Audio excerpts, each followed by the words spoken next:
Ciao a tutti, Marco here, Winex Club Sommelier, and today we are here in Budafok at Sauska, as you can see. We are here with Sebastian, one of Hungary's best sommelier, and Sauska brand ambassador. Let's go in the cellar. Andiamo.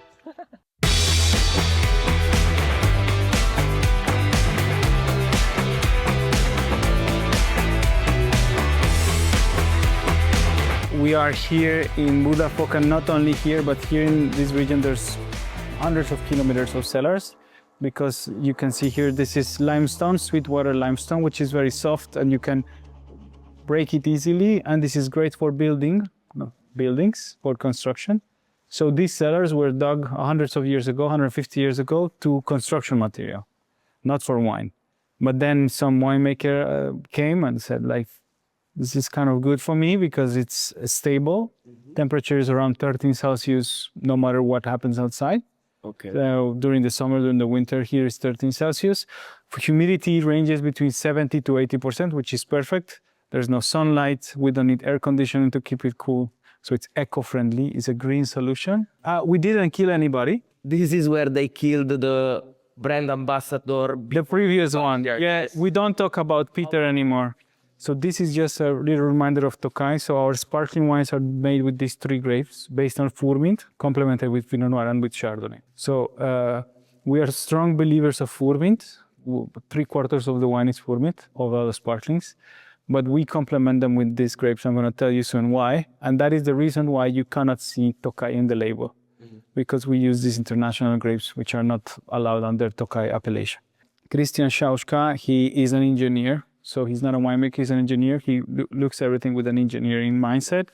And he's a true believer that Hungary has at least the same potential to make at least good wine as any wine in the world.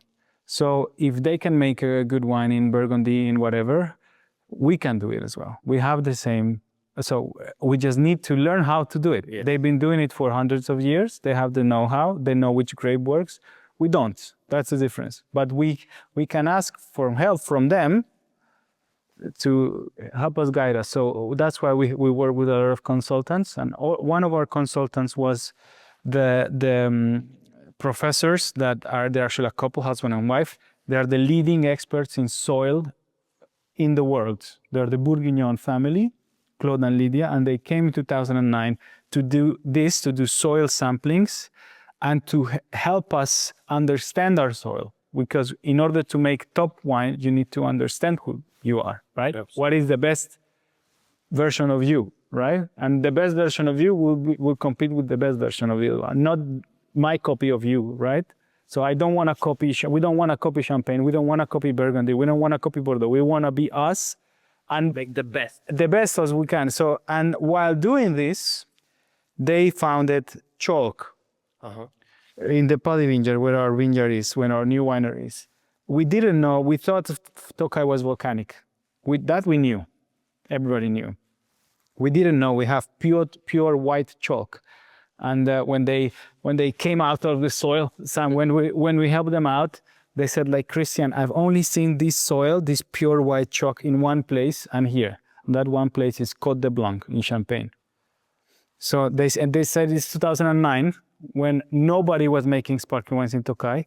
Dry Tokai was a new thing, very new thing. Yes. It was starting to become a thing, but not really yet. And they told Christian in 2000, before Prosecco became big, before Aperol Spritz, before anybody drink sparkling wine. So it's important to put yourself in that situation where you are Sauska Christian, and you've been told in 2009, like, hey, you should plant the grapes that grow in Champagne because you have the same soil. And you should try to do sparkling wine in Tokai. When nobody else. When nobody else was making it. And Tokai is about sweet wine. And you're going to make traditional method dry wines. And he said, let's do it. You know how brave you have to be to do that? What are your marketing strategy to push sparkling wines? It's I'm trying to figure out a good comparison, but the only thing they have in common is the bubbles, but the experience is completely different. So in Fröcz, you are drinking young wine, which is very fruity, and you are putting soda, which is a very harsh bubble. So it's a very harsh, fruity, but very harsh, texture. Refreshing, yes, but you get, elderflower, peach, and that's it. And a lot of bubbles in the best way, best case scenario. In sparkling wine, you get everything else that is not there. You get a softness of the mousse. You get the complexity of the lees. You get the beautiful drying texture of the lees. You get. It's like riding a taxi and riding a Lamborghini. You are in four wheels, and it takes you there, but you can't compare. I mean, at the end of the day, it's a bubbly drink, but they have nothing in common. But it's good because it means that Hungarian people like bubbles, and there's space for fruit. Don't get me wrong. I mean, we all love a fruit here and then.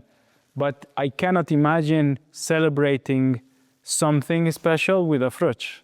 Absolutely. Right? So that's why we need sparkling wines. This is traditional method. So what you have around you is how it looks like to make a sparkling wine, which is a bit more difficult than to make a fruit, a tiny bit, and a little bit more labor intensive. So it's quite complex wine to make. That takes a lot of time, and it's made individually, bottle by bottle, which to really embrace that thought that this is not made in a tank and just bottled when it's ready. This is bottle by bottle crafted, almost like a bespoke suit. Yes. Like it's right. It's completely. It's one by one. Yes. And that is the difference with traditional method and tank method when they're making sparkling wine. That here we have to handle bottles and not tanks. We have to riddle them one by one. We have to do one by one. So each bottle had to be riddled. Each bottle had to be disgorged. Each bottle had to be, one by one, had to be refilled with the dosage. Had to be. It's almost a craftsmanship. Yes. The sparkling wine. At the beginning, we were completely blown away by full-bodied red wines. We were blown away by strength. By tannins, by oak, by complexity, by long aging on the barrels, right? Strong. And we like the feeling when we are like, I'm drinking wine and it's right and it's full. And we had a glass and you're like, it's enough. With sparkling wine, and that's why everybody that is on the wine road eventually will end up loving sparkling wine. Everybody will still end up loving sparkling wine because in a sparkling wine you have the most complex beverage in my mind, the most layered, and the lightest. Mm-hmm. And at the end of the day, drinkability, it's a thing. Yeah. At the end of the day, you want to drink something that is not going to make you heavy, that is not going to make you like you were knocked out by Muhammad Ali, right? You want to feel like you're dancing with Dua Lipa or whatever that you like, right? That lifts you up. And sparkling wine with the bubbles, it kind of almost lifts you up. So that's why I think sparkling wine is just a top of mind. It's a preferred drink of the people that have gone through all of this, road of wine loving. I can show you here. Look, this is the riddling process, and here you can see the lees.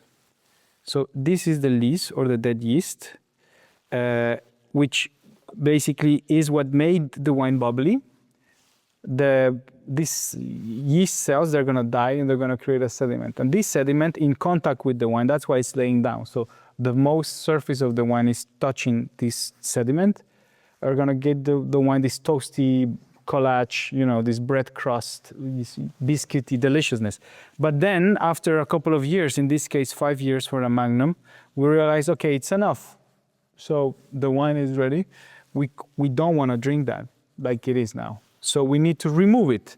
And the way to remove it is transfer it from laying down into standing up backwards slowly. So while you do it, then you see that the sediment starts going towards the neck of the bottle. So here you can see that the sediment is in the neck of the bottle now. So since the sediment is all here, we could remove it more easily without losing the wine. Because if we empty the wine into a tank, we lose the bubbles. Yes. And that's the whole reason. So if I do this, then my poor colleague's work is all ruined. but you can see how the sediment starts mixing back. So this sediment we need to remove. We are eternally grateful for the sediment, but it needs to go. In sparkling wines, you have different sizes. Demi is half a bottle, regular bottle, Magnum. You have 3 liter, Jeroboam, and you have Matusalem, which we do as well. So we do 3 liter, we do 6 liter, and we do Demi. So as I mentioned, this is traditional method made, and this is who we are. This is our card. When you have a card for somebody, this is our business card. So this represents the Sauska style. Expectations from a sparkling wine are completely different from the expectations of a regular wine. So when you drink a sparkling wine that has no vintage on it, like this, which is a true non-vintage, this one different vintages, you expect the same taste every time through the years. How can you make a wine taste the same if every year the grapes are different? It's like you have a pizzeria and every day you have to do the same tomato sauce, same taste, because you are consistency. People don't care how was the vintage of tomatoes. If the tomatoes are, people want your taste of pizza, right? And every day you have different ripening tomatoes. One day you get the delivery, they're green, they're underripe. One day they're almost rotten, they're so ripe. One day they're good. And no matter what, you can have to do the taste. So you cannot only do it with tomatoes. You need to put tomato paste, you need to put some fresh thyme, oregano, and you change it accordingly to the raw material. So in sparkling wine, you have something called reserve wines, which are older wines that you have decided. So each vintage we do about 40 different furments. It could be the same vineyard, but we have different harvest dates. And with sparkling wine, you have the first press, which is the cuvée, or the first part of the first press. Then you have the last part of the press, which is called taille. We keep it separately. We ferment them separately, so there are 2 wines in our minds. So we have 40 different furments, about 20 different Chardonnays, and 20 different Pinot Noirs every year. So we have to taste 80 wines, or let's say 60 wines, every year, and we have to classify them. Is this gonna be for the non-vintage? Is this gonna be for the rosé? Is this gonna be for the vintage? Is this gonna be for a blonde de blanc? Is this gonna be used at all or not? Is this gonna be the reserve wine, right? The best wine, we say this is the wine that is the best of this year, we don't use it. Which is crazy, because it's your best job. This is your best job. We don't use it because we're gonna call it reserve wine, and we're gonna keep it in a tank for 2, 3, 4, 5 years. And that wine, which is amazing, will teach the new generation, the new vintage in the future, what's our style. So the fact that you think that your best wines you don't use, it's already a difficult thought. The fact that you think, in your most simple wine, your non-vintage route, you put the reserve wine, so you put your best wines in the cheapest wine. Go ahead and try our Furmin vintage. Go ahead and try a Blonner. But if you don't like this style, you're not gonna like our super premium. If you love this, right, then you can say, oh, I'm gonna invest, and I'm gonna buy the Magnum of the Blonde Blanc for my birthday, right? So this is the wine that we take the most effort at. It's, as I mentioned, Furmint with Pinot Noir and Chardonnay, 70% Furmint. We don't do malolactic fermentation to keep it very nervy, very steely, very lovely, and a lot of tension. We add the Chardonnay and the Pinot Noir. We don't use oak. So all those parts are the Sauska style. So in a nutshell, volcanic sparkling wine, which is crazy. Volcanic, from 100% from Tokai. Furmint based, complemented with Chardonnay and Pinot Noir. No oak and no malolactic, and 25% of reserve wines. So it's a true non-vintage, and with all of that, it should taste nothing like champagne. If you put that together, the end result can never be a champagne copy. You know what I mean? So we are thoughtfully not trying to copy anybody. We're trying to be us. And it's by this wine tasting like Furmint. It tastes like quince. You can tell it's Furmint. It tastes like pear, it tastes like quince. It has this beautiful volcanic, salty minerality. It has an elegance that you don't really know what's that. That's the Chardonnay and the Pinot Noir.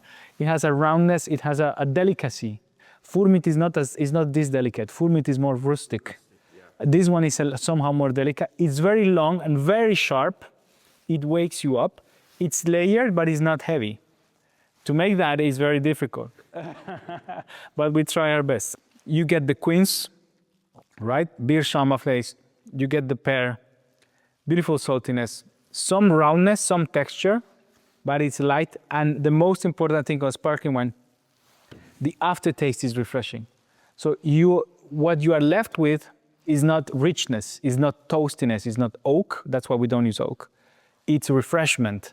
And that's why we believe in Tokaja and Furmint, because Tokaja and Furmint have acidity, have freshness, have saltiness, and all of those things will make you hungry. All of those things are what makes sparkling wine good. So this is the Sauska style.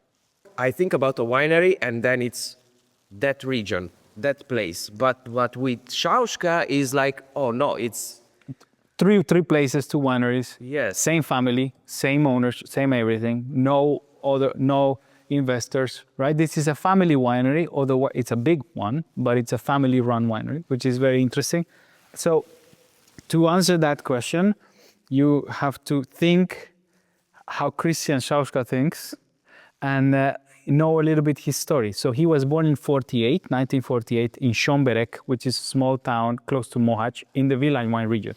okay. So he was born in the Vilain wine, what is part of the Vilain wine region, right? In Schomberek. Then he escaped in the 60s through Yugoslavia to Italy. He was received in a refugee camp of the Red Cross in Italy. Then he was transferred to the United States and he became an entrepreneur, a very successful one in the United States, right? But always like a Hungarian person. So when the regime changed in the 90s, he came back to start a branch of his lamp business in Hungary. But at the time, he was already a wine lover. He was a wine aficionado. He was tasting the best wines of the world because he could afford them. And he was just very excited about wines.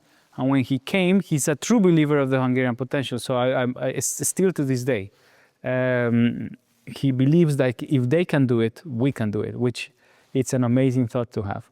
And he was drinking the local wines and he had some comparison point because he lived in the West. You know, he lived in the United States, so he had the taste. And when he tasted the local wine, he said, look, this wine is not well made. The making of it is not good, but the potential of it is enormous. It's huge. How can I help them make better wine? How I know this could be great wine. It's just the mentality is just wrong. And Christian knew how wines were doing in Bordeaux, in Burgundy, in Piedmont. Yeah. He was traveling. He was an aficionado of good wines. And he said, "Look, this winemaking is not good. What if?" And he was trying to explain people, and they were like, "No, you don't know anything. You don't know what you're talking about." And he was okay. Let me try to make it myself. Let me try to make it. Maybe it's the making, so I can do it the right way, let's say. The first initial, most logical thought is let's start in the best region, in Tokaj, right? Let's start in Tokaj, because Tokaj is the best region. So he started in Tokaj because it was easier to start there than in Vilain.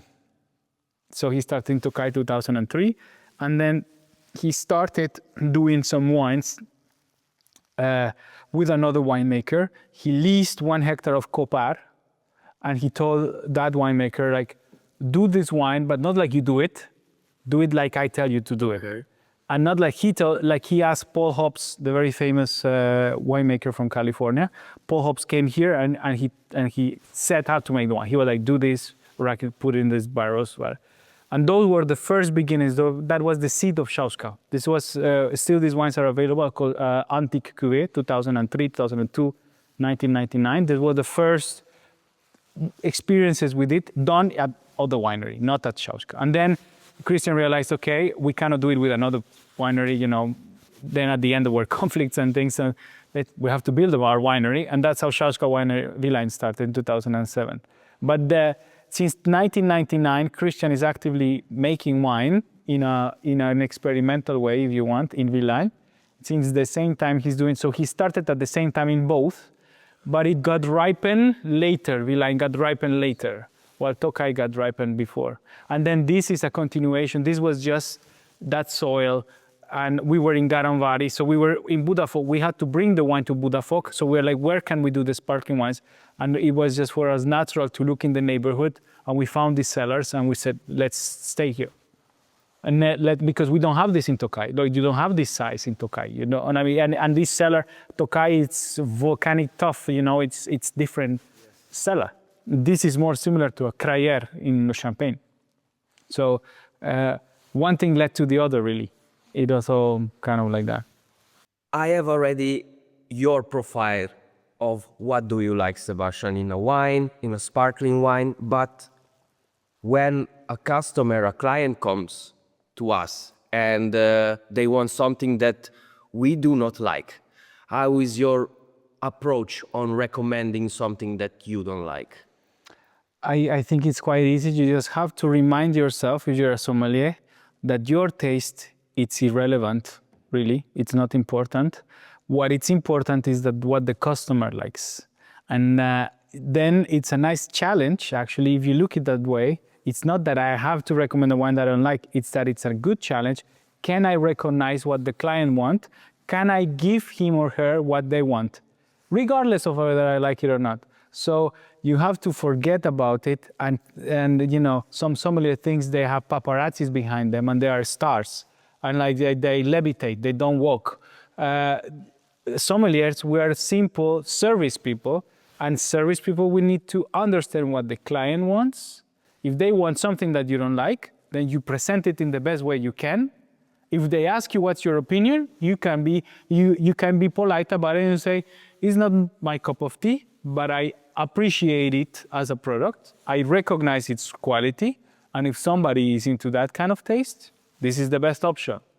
What best, right? You are being polite, you are being knowledgeable, you are being honest.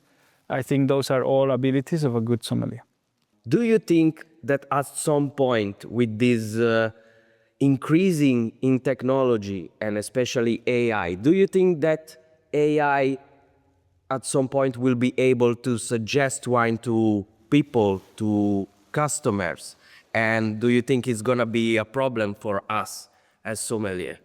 I don't see it as a threat. I see it as a tool that we use, that I use to study better, more efficiently, for example.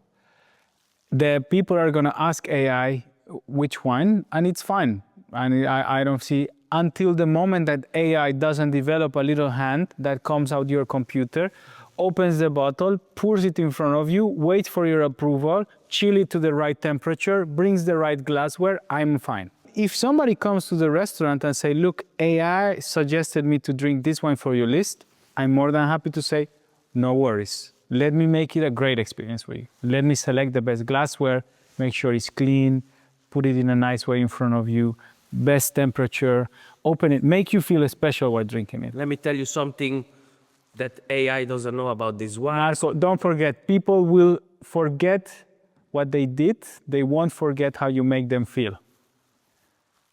So if you make them feel special, that's it, that's our job. Thank you very much, Sebastian, for this beautiful trip, for this beautiful guide, and we will see you next time. Salute! Salute! Empty glasses. Empty glasses. Thanks for watching. Don't forget to subscribe, hit the bell, and I'll see you in the next video.